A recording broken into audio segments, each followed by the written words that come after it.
Então, no caso de parábolas, o que a gente tem que observar? Primeiro, olhando para essas 4 equações que a gente tem aí. Nessa primeira equação aqui da esquerda, nós temos o y, aqui ele aparece na potência 1, e o x, que está aqui dentro desse parênteses, aparece na potência 2. Nessa segunda equação aqui, nós temos a mesma coisa. O que mudou em relação à primeira equação? Mudou que o sinal aqui do 2p, que era positivo, agora ele está negativo. O que isso muda no gráfico? Se é positivo, a parábola é voltada para cima, quando o y está na potência 1 e o x na potência 2. Quando está negativo, a parábola é voltada para baixo, quando o y está na potência 1 e o x na potência 2. Agora, eu tenho a equação com o contrário, o x na potência 1 e o y na potência 2. Nos dois casos aqui dessas duas equações. O que muda entre uma e outra? Apenas o sinal do 2p. Se for positivo, com o x na potência 1 e o y na potência 2, a parábola tem a concavidade voltada para a direita. E se o sinal for negativo, então a concavidade da parábola é voltada para a esquerda. Nós temos aqui um chamado eixo de simetria da parábola. O eixo pode ser eixo de simetria vertical.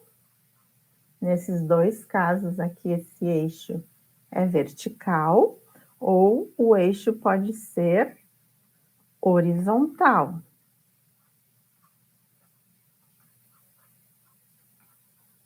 Como é nesses dois casos aqui. Se o eixo é vertical, eu terei que ter o x ao quadrado. Se o eixo for horizontal, na equação eu terei o y ao quadrado. O Samir está perguntando quando nomear os focos, né? F1 e F2. Tem alguma regra ou pode nomear qualquer lado do plano cartesiano como F1 e F2? Tanto faz. Tá? Quando a gente usa lá, tanto na elipse quanto na hipérbole, geralmente a gente coloca, por exemplo, na hipérbole, né, o vértice 1, e aí o foco dessa hipérbole a gente coloca como sendo F1, só para ficar igual, né?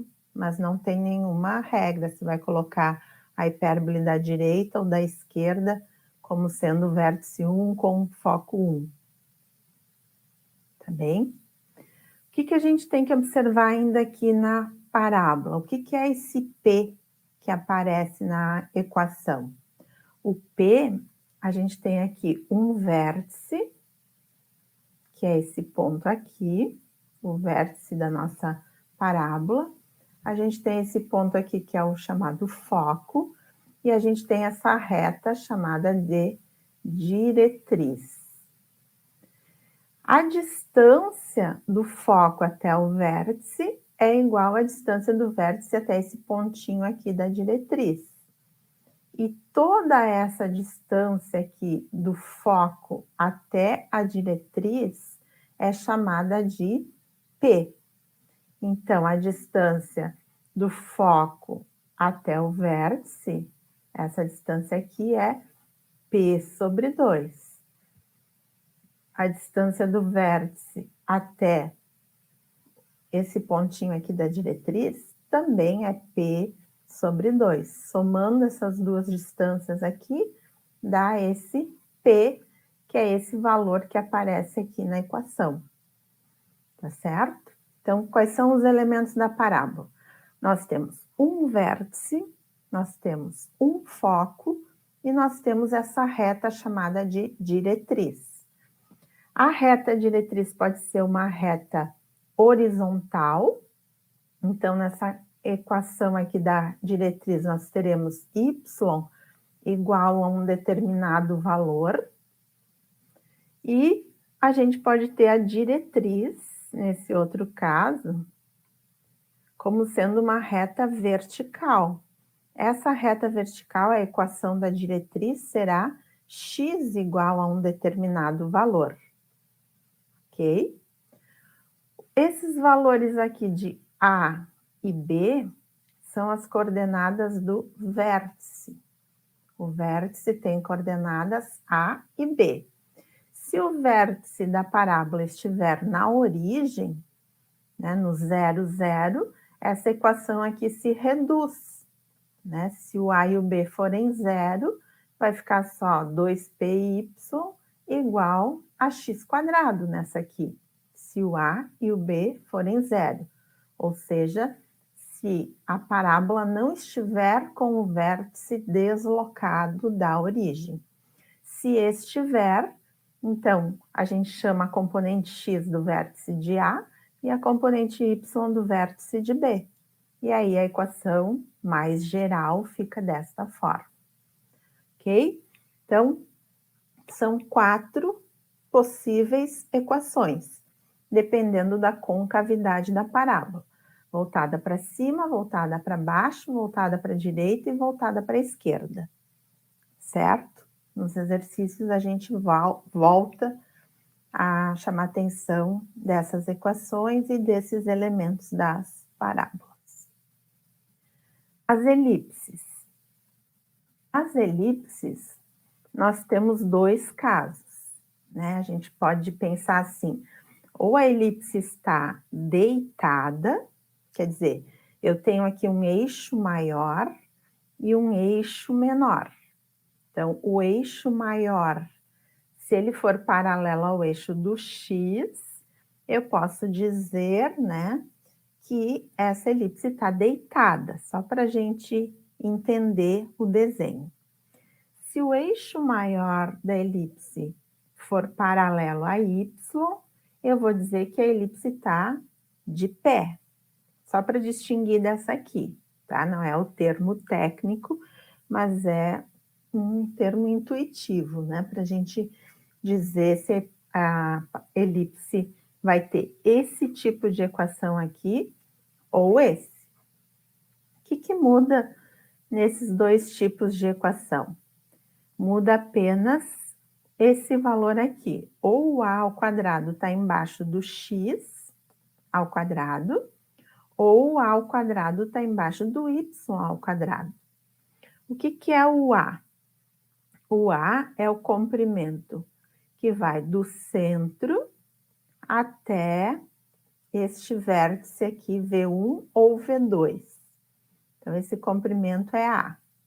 As coordenadas do centro da nossa elipse estão nesses pontos aqui, x1 com y1.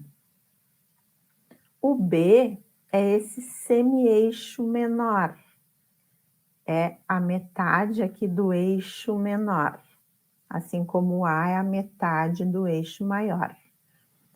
E nós temos também um comprimento C, que vai dar nos focos da elipse, foco 1 e o foco 2. Esse comprimento aqui do centro até cada um dos focos é chamado de C. É o semi-eixo focal, que a gente chama. E existe uma relação entre esses comprimentos A, B e C. A relação é que o A ao quadrado é igual a B² mais C². Tá? Então, se, por exemplo, eu tiver o comprimento, né, C e o A, eu consigo determinar o valor de B. Então, tendo 2 desses parâmetros aqui, eu determino o terceiro. Então, o C, ele não entra aqui na equação, mas ele vai dar a distância do centro até cada um dos focos. O A, estando embaixo do x, o A ao quadrado, né? Então, a minha elipse está deitada. E se o a ao quadrado estiver embaixo do y ao quadrado, né, a minha elipse vai estar de pé. Então, esse comprimento A aqui, que vai do eixo, o semi-eixo maior, né, ele vai estar aqui paralelo ao eixo do y, por isso que ele fica aqui embaixo do y. A gente pode fazer essa associação. O foco vai estar sempre nesse eixo maior, né? Então, eu vou ter a distância do centro até cada um dos focos é C, e a distância do centro até o vértice no eixo menor é B. A mesma coisa, tudo que valia para a elipse aqui, deitada, né, vale também para a elipse de pé. Só que muda a equação, esses parâmetros aqui. Ok? Se tiverem alguma pergunta, podem ir fazendo. E as hipérboles? Qual é a diferença aqui na equação da elipse para a equação da parábola? A equação da elipse, tanto a variável x quanto a variável y tem que estar ao quadrado.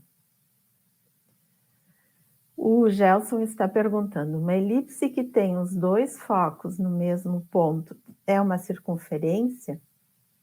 O que faz uma elipse se tornar uma circunferência é se o A e o B forem iguais, né? Por exemplo, aqui, se A for igual a B, e eu vou chamar isso de R.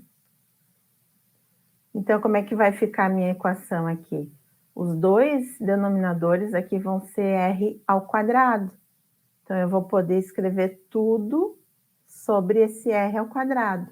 E eu vou poder passar ele para o outro lado. Então, a minha equação seria x menos x1 ao quadrado mais y menos y1 ao quadrado igual a r ao quadrado. Né? Eu vou ter uma elipse a gente pode pensar que é uma circunferência achatada. Né? Então, aqui, em vez de eu ter o mesmo raio aqui, nesses dois sentidos, digamos assim, eu vou ter, num sentido aqui, um comprimento maior do que o outro. Tá? Se o A e o B fossem iguais, aí sim, essa elipse seria uma circunferência. Então, eu poderia dizer que uma circunferência é um caso particular de uma elipse, né? Esse caso particular aqui, quando o A e o B forem iguais. Certo? Então, na parábola, uma das variáveis está ao quadrado e a outra não, na potência 1. Na elipse, tanto x quanto y estão ao quadrado e o sinal entre eles, né, o sinal dos dois termos é igual, os dois são positivos. Então, é assim que a gente identifica uma elipse. Já no caso da hipérbole, a equação é muito parecida com a equação da elipse. Porém, o que a gente observa? Tanto x quanto y estão ao quadrado, só que o sinal entre eles aqui, um é positivo e o outro é negativo. Vejam, aqui o y é negativo, aqui o x é negativo. Então, essa é a característica da hipérbole, né? E eu não vou mais ter aquela relação que a ao quadrado é b quadrado mais c quadrado. Aqui a relação nas hipérboles é outra. O c ao quadrado é a ao quadrado mais b ao quadrado.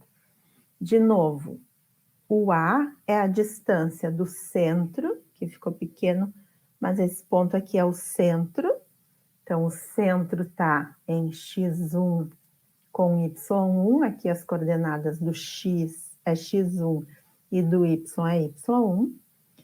A distância do centro até cada um dos vértices continua sendo A, como a gente tinha antes lá na elipse. Porém, na hipérbole, o foco, né, se aqui eu tenho, não dá para enxergar, mas digamos que aqui fosse o vértice 1, aqui eu teria o foco 1. A distância do centro até o foco continua sendo aquele comprimento C que eu tinha antes. Porém, agora a gente está vendo que o C é maior do que o A. Na elipse, não. Na elipse, o A é que é maior do que o C. Tá? E o B é esse comprimento aqui, essa altura. B. Esse ponto aqui que a gente encontra essa equação dessa reta aqui. Essa reta é chamada de reta assíntota, como vocês estudam lá no cálculo. Por que que ela é uma assíntota? Conforme aqui vai aumentando a hipérbole, ela vai cada vez se aproximando mais dessas retas assíntotas, tá? Então, essa altura aqui é o B. Agora, então, se o x é positivo, as hipérboles, elas têm o eixo horizontal em x ou paralelo a x, quando o x for positivo. Quando o x for negativo, aí eu vou ter aqui o eixo vertical, o eixo de simetria aqui das hipérboles. Vai ser um eixo vertical, quando o x for negativo. Então, eu vou identificar quem é o A e quem é o B, não mais porque o A é maior do que o B, mas porque o A ele vai estar sempre embaixo do positivo. Aqui está o A, embaixo do positivo, nos dois casos. Tá bem? Porque não existe mais a relação aqui que o A é maior do que o B. Então, eu vou olhar para essa equação, eu vou ver o termo que está negativo vai ter o B ao quadrado no denominador. O termo que é positivo vai ter o A ao quadrado.